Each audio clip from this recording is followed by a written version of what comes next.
So here we have the 2015 Trek Domane 5.2.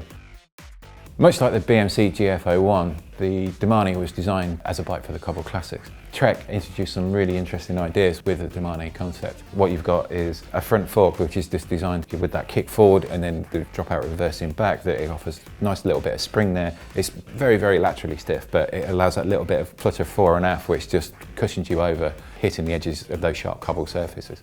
But then when you get to the back is where the really interesting stuff's happening with the Isospeed Decoupler.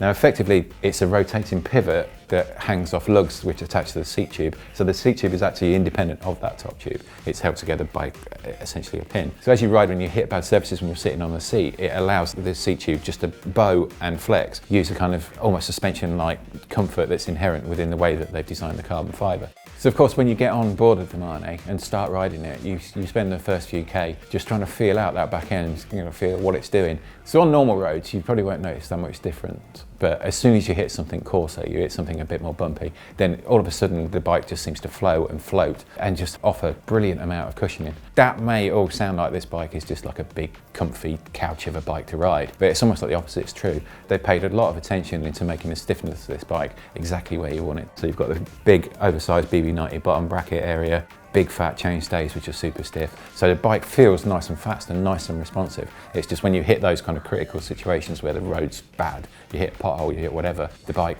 just absorbs that and is a super, super smooth.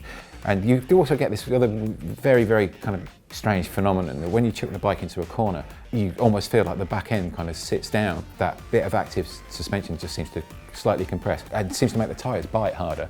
We just felt that this bike was one of the fastest, most aggressive cornering bikes throughout the whole of the Bike of the Year test this year. It was the only standard brake bike that could keep pace with the disc-equipped bikes on descents, just because you felt so confident when you were putting it into a corner. We've also criticised Trek in the past for having bikes that you expect to be at a certain level, like an Ultegra-equipped bike, but then they'll drop in a cheaper chain set, they'll drop in cheaper brakes, just little ways that they've felt they've had to cut corners to hit price points.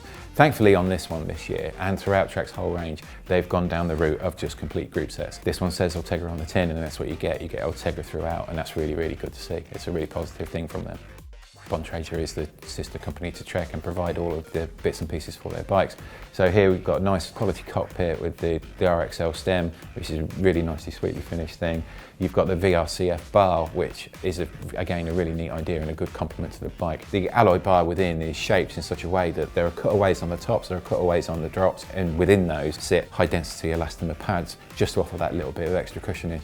And of course, with Bontrager components without, that means you get Bontrager wheels and tyres. Now the Bontrager R3 tyres on this are nice big volume 25s. They're very grippy, nice and fast, offer plenty of cushioning, and have been pretty resilient to potential punctures as well. The wheels themselves, really nicely put together. It's a slightly wider than standard rim, which is really good to see. Extremely well built. They're not the lightest in the world. For the pair, they're just over 1,700 grams. So you will find lighter, but the same can be true of any bike at this price. So the 5.2 is based around Trek's H2 geometry. Trek offer their bikes in 3 different options. So you've got H1, which is like Pro Fit, so that's the likes of Cancellara will be riding that. And then H3, which is the out and out endurance sportive kind of geometry. And H2 is a really, really good middle ground, but still rapid and agile in its handling stakes and still feels a great bike just to get out and ride.